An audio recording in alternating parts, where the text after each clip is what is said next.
Біз жоспарлап жатқан концертімізде бірнеше ұлттардың биі болады және бірнеше әндер болады. Әндер енді мен әнші есебінде танылмасам да, дегенмен әудемейтін қазақ жоқ дегендей, көп емес, бір-екі әнім болады.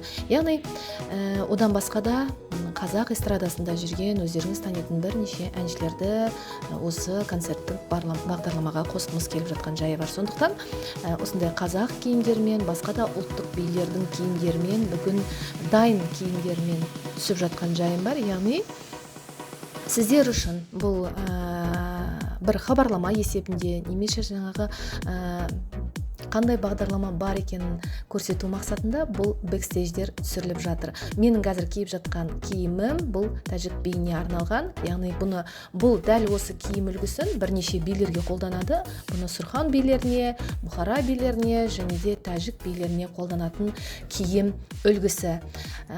Бұл билерді қосып отырған себебім өйткені бізде бишілерде, яғни кәсіби бишілерде осы әр түрлі ұлттың билерін білу, көру өте маңызды деген мақсатта, өздеріңіз білесіздер, қаншама уақыттан бері осы кәсіби билерді зерттеп және соған киетін киімдерін өз ұлтынан тапсырыспен алдырған болатын. Яғни Тәжікстанның мықты шеберлері тіккен костюм десем де болады. Міне, менің алдымда қазір бірнеше ұлттардың киімдерін дайындап жатырмыз. Кейбір костюмдерім әлі дайын емес, өте ауқымды концерттік бағдарлама десек те болады. Қазіргі уақытта тек қана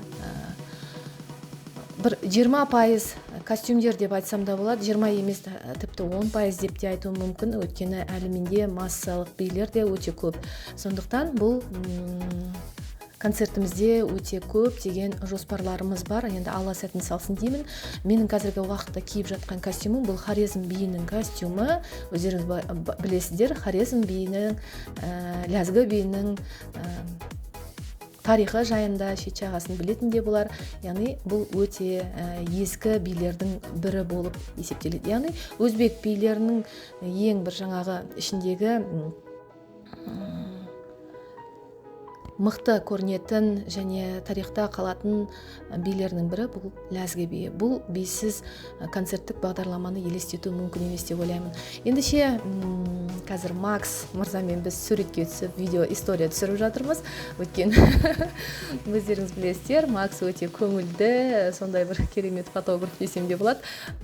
Сіздерде егер осындай фотограф қажет болса, Максқа міндетті түрде хабарласыңыздар. Менің қазіргі киіп алған киімім бұл Андижан полкасына арналған киім. Шашым шашылып кетті, дегенмен біз енді фотошопқа кішкене сеніп тұрған жайымыз бар.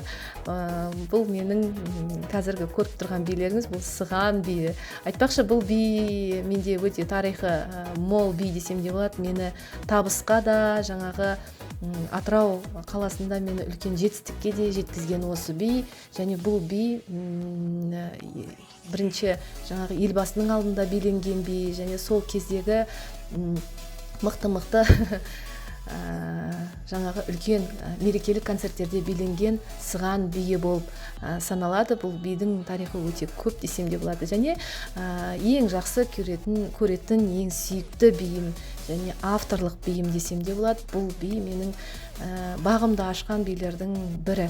Сондықтан бұл биді міндетті түрде алдағы уақытта әдемілеп видеоға түсіріп сіздерге көрсету ниетімде бар, және міндетті түрде концерттік бағдарламаға қосып жатырмыз. Байқасаңыздар, бұл костюмді анам тігіп берген болатын. Сол костюм әлі күнге дейін бар менде.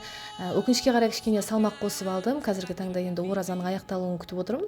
Аяқталғаннан кейін алдағы күндері менімен бірге болыңыздар, жаттығу жасап, арықтап, салмақ түсіріп, кішкене формаға келіп, біраз жаттығулар жасау жоспарымда бар. Ендеше менің парақшамнан ұзақтамаңыздар, осындай қызықтар болып жатыр. Барлықтарыңызға сәттілік тілеймін. Рахмет.